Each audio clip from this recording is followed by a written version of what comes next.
Hello everybody and welcome back to a brand new episode of our NASCAR 25 career mode here on the channel. I hope you're all having a great day. Today we have a very exciting episode on the way because we have a crown jewel weekend here from Indianapolis Motor Speedway for the Brickyard 400.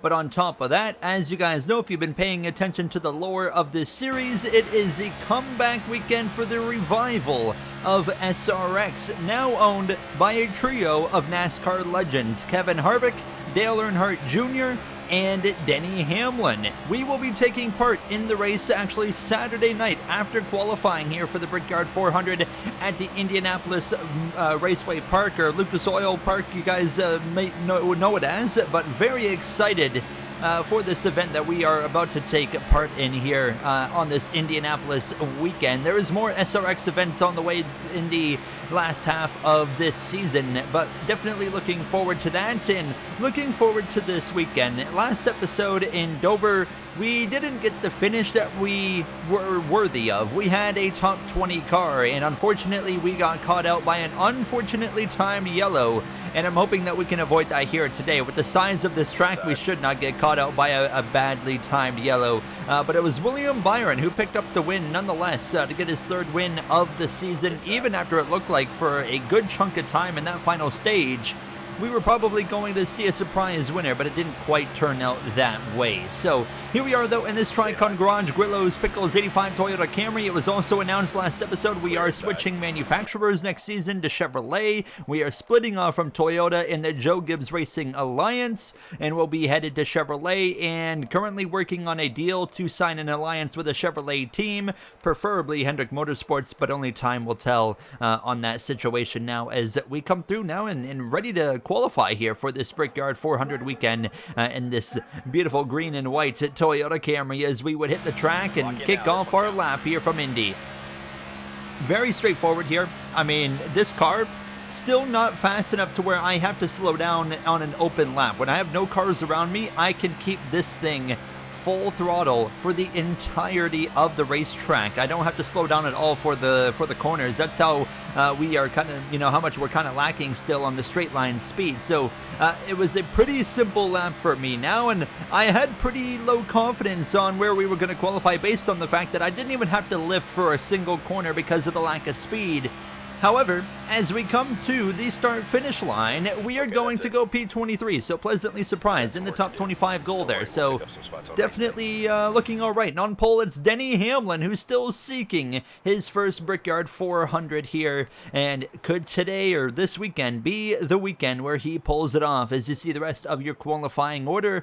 And in between qualifying in the Brickyard 400 on Saturday or Sunday afternoon, well, guess what? Like I said, we're going to the Lucas Oil Raceway Park, and we are taking part in the SRX Revival race now. And Jeff Gordon, actually four-time Cup Series champion, taking part in this race. Kevin Harvick, one of the owners of the series, taking part as well. And we're going to skip right to the main event where we were starting fourth position, and it was Kevin Harvick, Kyle Larson, Ross Chastain, the three drivers in front of me for the main event here under the lights in the SRX Revival. 11 laps to go at this point in the race, and we start on road number 2 after a couple of heats of racing. How about Sammy Swindell there on the inside moving forward as well?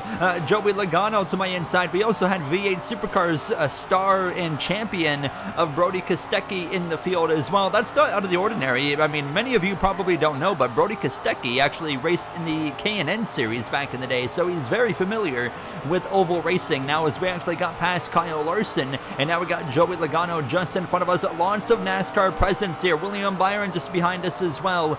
In this Revival series, that's Ross Chastain. Ross Chastain just went around and crashed, no caution. We stay green, but we move up into P4 because of that here behind Swindell and Kevin Harvick, the co-owner of three drivers in the series, leading the way, the only owner that is racing here tonight in the Revival race.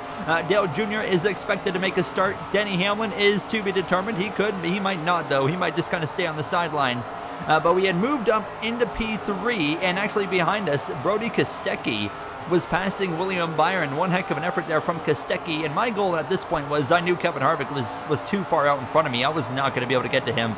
The goal now was to try and get to Joey Logano, because in the last few laps I had really started gaining, but unfortunately just not quite close enough on this final lap here in this race. And as we head down the back straightaway now, Kevin Harvick in the SRX Revival as a co-owner is going to win the Revival race in Lucas Oil Raceway Park. Logano P2, and we end up in the 3rd position, immediately showing that in an equal car we can hang with some of the Cup Series champions. Now you see the rest of the top 10. Jeff Gordon ended up in P11. Joseph Newgard, an IndyCar star, there in 14th. Greg Biffle, Ryan Newman there at the bottom of the grid. And now it was time to go racing here Sunday afternoon here for the Brickyard 400. We go from local short track racing back to the big stage Sunday afternoon here under the massive crowd that we've got here behind us, and the jets flying over as well.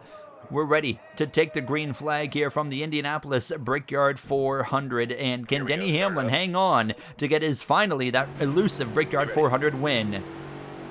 Let's find out. Here we go. Green flag is out. Brickyard 400 is underway from Indianapolis now. 3 stages of racing here. In the first stage, it consists of 12 laps of racing now, and we are going to be already right off the bat in a peculiar situation with the field. We're kind of right on a fine line of making it to the end of the stage, so there is a chance, as we have an absolutely horrific start, but there is a chance we are going to have to maybe save a little bit of fuel. But yeah, a very typical NASCAR 25 start if you're not in a top upgraded car, of course, now. And we're going to finally get some help from behind from Zane Smith, but we just dropped 6 spots from the green flag to turn 3, so that was pretty disappointing. But immediately you can see we're going to gain some of that back right off the bat here in the corners now, passing Stenhouse to the inside of Noah Gragson. Couldn't quite clear the front row Motorsports driver, and I'm going to rely on his teammate of Zane Smith to give me a shove down the front straightaway and clear that number 4. So P27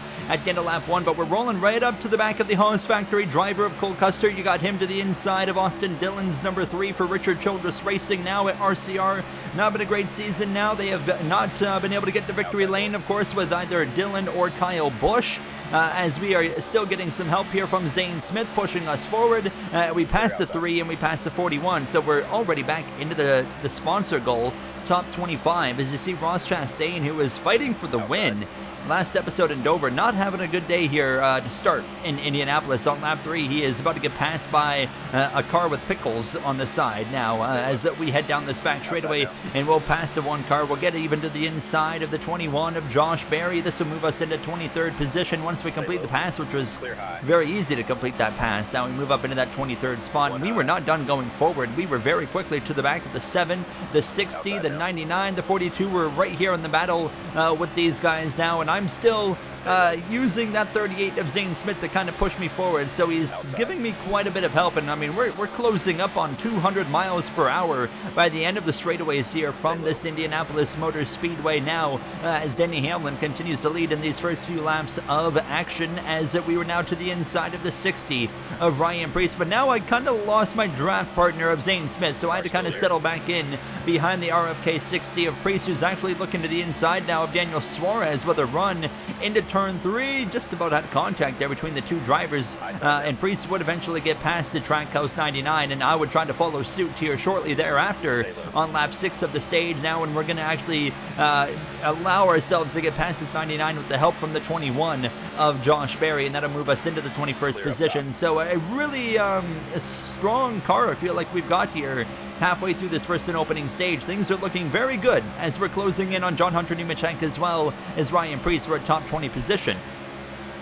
So as we continue to go forward, we want these two actually continue to battle back and forth a little bit now, and I mean, we're going to pull right up to the back of this Kroger number 60 with 5 laps to go here in stage 1. Nemechek now gets clear. There's a 4-car train just running the bottom line back there, a really weird lane to take on the straightaway, but they made it work, so I mean, good on them, I guess, now. But at this point, I had kind of flatlined. I was able to kind of hang with Preece and Nemechek, but I couldn't really do much more than that. I couldn't quite build up enough of a run to go for an overtake.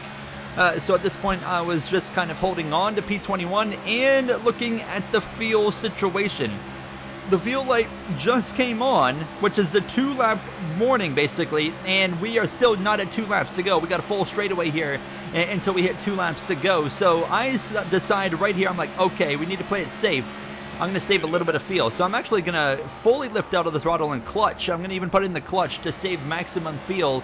I'm fully confident we can hold off Suarez by saving fuel as well, so it's not going to hurt us at all. And as we would come to the final lap, we're waiting to basically see when that number is going to go down to 0 laps of fuel. That's really the concern, because as we cross the line, it says we have 1 lap of fuel. As we start the final lap here of stage 1, Denny Hamlin continues to control the pace as he heads down this back straightaway now, and at this point I wasn't really saving, I was just trying to hang on, and we hit 0 laps of fuel on the exit of turn 4. Hamlin wins the stage. We only need 10th place to cross the line, which happens right there, so we do make it on fuel, and we end up in P21 here in this first and opening stage. So pretty happy, considering we started 23rd, dropped to 29th in the opening lap, and got back up to 21st as we well paid for 4 tires and fuel, and get ready to go green for stage at number 2, where I anticipate we'll probably be restarting in the same spot that we're coming in here in that 21st position, and hopefully we can move forward. Actually, we do gain a spot and go up to P20.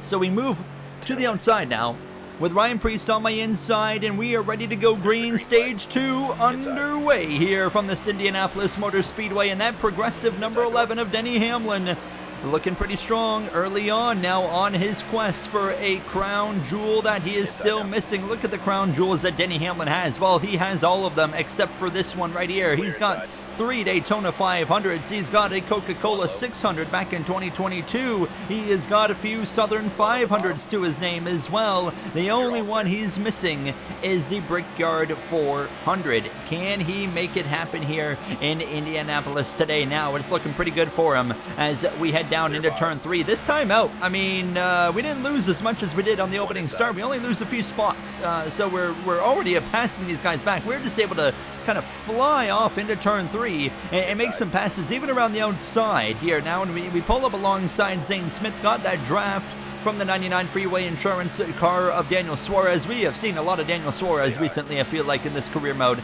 especially at Sonoma when I was like playing defense on him for like the entirety of that race. As we actually, somebody looks like they've caught the wall up there in front, but everybody stays green and clean as we continue on now and utilizing the second lane and doing it pretty well, as we are hoping though that someone might be able to get up to me and give me a little bit of help, or this right here, I can get down in front of Haley and get to the inside. He'll even give me a shot into turn 3 there, but now we were getting an opportunity to make a pass back on Zane Smith here through turn 2, and actually it's going to come pretty easy. We'll clear him on the exit of the corner, and now we're going to rely on that 7 of Justin Haley to hopefully give us a nice shove down this back straightaway, and now we can kind of focus back in on running down Daniel Suarez as well as John Hunter Nemechek, and it wasn't long until we were right on the back of this 99 again and to the inside, and I'm bringing that 7 of Haley again with me, so we can just kind of rely on him to kind of push us forward for now, and now we are, you know, up inside again, the top 20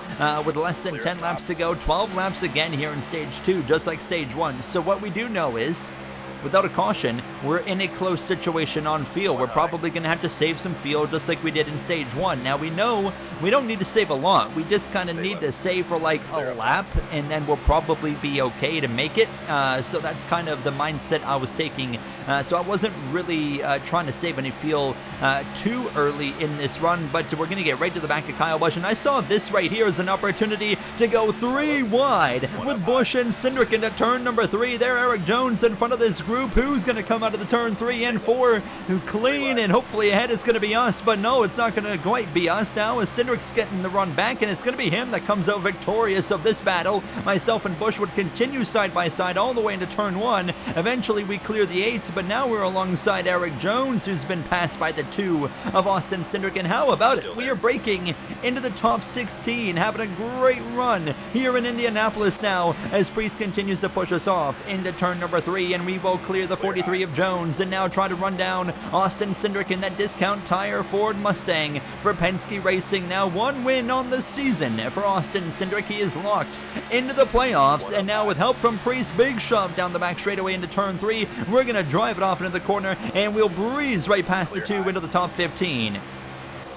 what a race, like I said, that this is turning into for us now, kind of doing what I felt like we were capable of doing in Dover last episode, but obviously that poorly timed yellow eliminated that opportunity now, as we come to just 3 laps to go at this point here in the stage. And now I'm like, okay, we need to probably start backing things down a little bit because of the fuel situation.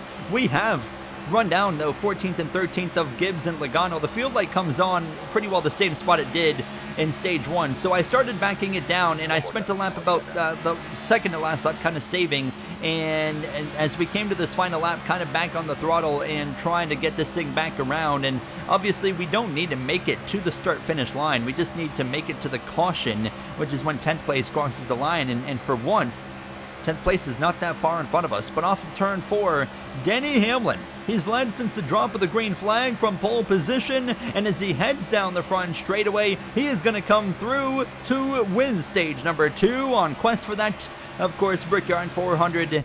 And there's the caution, P15 in stage 2. Very, very competitive speed we've got in this Grillo's Picco's Toyota Camry here this weekend now. So we're going to come in and get 4 tires and get some fuel as well.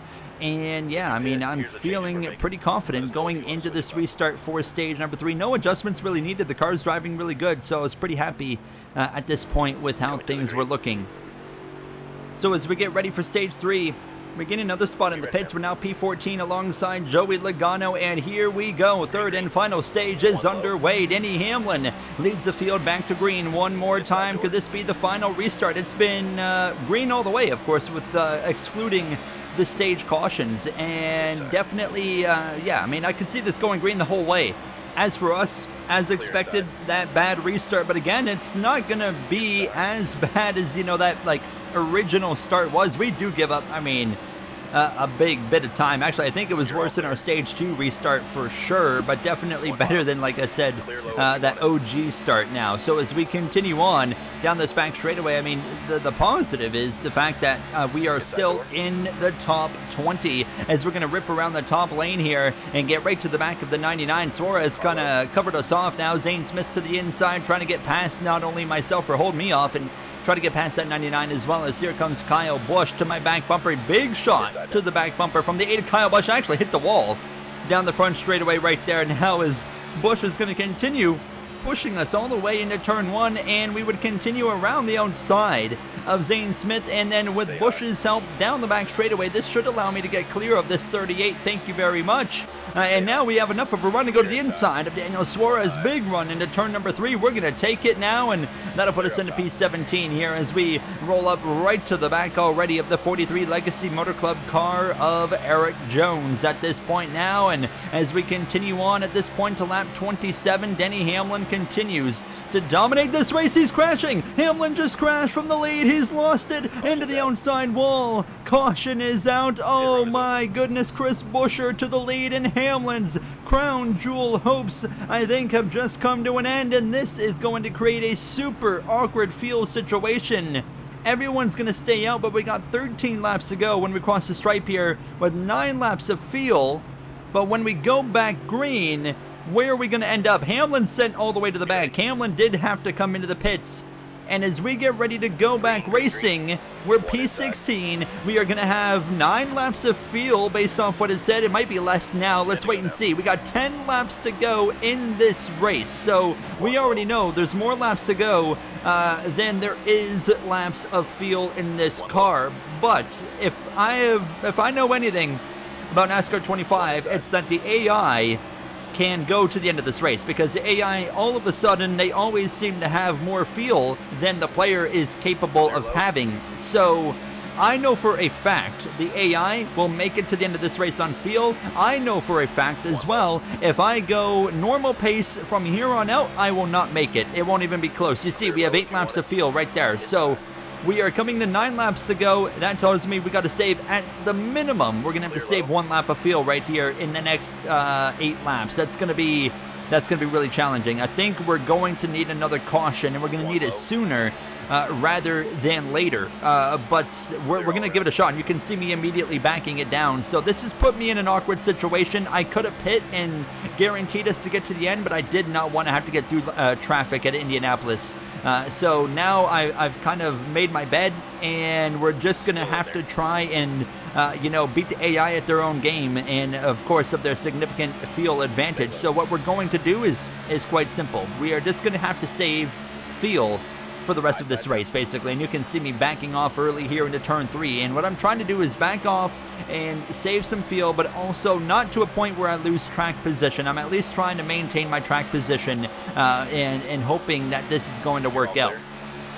As you can see, now with 7 laps to go, we've got 6 laps of fuel, so we're still short. I do let the 2 car go by. He slips through on the inside there, and he was actually continuing to pass cars. He passed Suarez, he passed the 38 as well, and now we come to 5 to go. 4 laps of fuel. I am trying so desperately to just run a backed up pace and save this fuel, and I'm really fortunate right now that I got Kyle Busch behind me, and instead of going for a pass right here, no, I'm just kind of trying to stay in line behind the 99, and now I lift into turn 3, just let it coast off into the corner, and I'm just hoping that that 4 lap number, doesn't tick down before we hit 4 laps to go, but unfortunately it did just a little bit, but we were getting closer. I can tell you right now that we, I think, are going to be right on that fine line of making it. It's going to be really, really close, and as we head down into turn number 3, we are approaching just 3 laps to go. What we don't want to see is the 2-lap warning, basically, with the fuel light, and that could come on very, very soon here, so I was pretty worried about that. As we approach 3 laps to go, we're right on the back of the 99 at this point, looking to his inside, kind of like, oh, what do I do? I didn't really know what to do, but I kind of stayed in line behind him. Fuel light is on with 2 laps and 3/4 basically to go, so we got to find a way to save basically still 3/4 of a lap to really be comfortable to make it to the end of this race, and we've got, of course, over now 2.5 laps to go, so this is going to be really difficult, but we're hoping for a yellow at this point. I don't think we're going to make it, but we're going to give it everything we got. Cindric into the outside wall. Caution's coming out, and that's the crash we needed. Oh my goodness. NASCAR overtime. Kyle Larson completely missed the fact that he took the lead, but we know now, as we go into overtime, there's less than 2 laps of fuel in this car, but everybody's staying out. If I pit, we are never going to recover to a top 25 sponsor goal. It's about that sponsor goal. We are going to risk it, and my play here is 2 options. Either they crash on the start of the final lap, which is like maybe a 1% chance that happens, and we get a caution, and we don't have to race back to the checkered, or we, hope we run out of fuel late enough into the final lap that we can kind of limp it home for a decent finish on the front straightaway. Maybe we're just sputtering. I think that both options are pretty unlikely to work out. And as we go back green, we are in P20. There is no fuel saving really from this point on. I am considering it, but 2 laps of fuel it says in the car, but we know there's less than 2 full laps of fuel in the tank at this point. And we get absolutely dogged on the restart, which is going to bring me right down to my 25th spot in the sponsor goal. So now we can save because we need to make sure we're running better than 25th. Shane Van Gisbergen to my inside. AJ Allmendinger giving me a big shove down this back straightaway into turn 3. We clear SVG. There's Denny Hamlin. The heartbreak for him. He had this race in control until a self-spin now. Kyle Larson is out of turn 4, looking to go back-to-back Brickyard 400s in 2024 and now 2025. We get a shove from Custer down this front straightaway. 1 lap to go here as we cross the stripe to the inside of Todd Gilliland into turn number 1. Now crashing in front. Keselowski's around into the outside wall. There it is. The race is over. P24, an absolute miracle. Kyle Larson will win back-to-back Brickyard 400s, both under caution, by the way, and we end up in, well, once again, a position that was worse than what we ran, which was 24th, but if that went green, we were probably going to end up in, like, 40th, because I'm pretty sure we were not far from running out of fuel. What an ending, and Larson now ties Hamlin at 4 wins on the season, and the bubble situation there, Bubba Wallace is about a 40-point advantage on Alex Bowman and 80 on Ross Chastain. We actually lose a few points there and drop a spot to Daniel Suarez, and down to P26 we go. Unbelievable episode, and we go to Iowa next episode, just a few races left in this regular season. I will see you guys in the next one. Thank you so much for watching, and have a great day.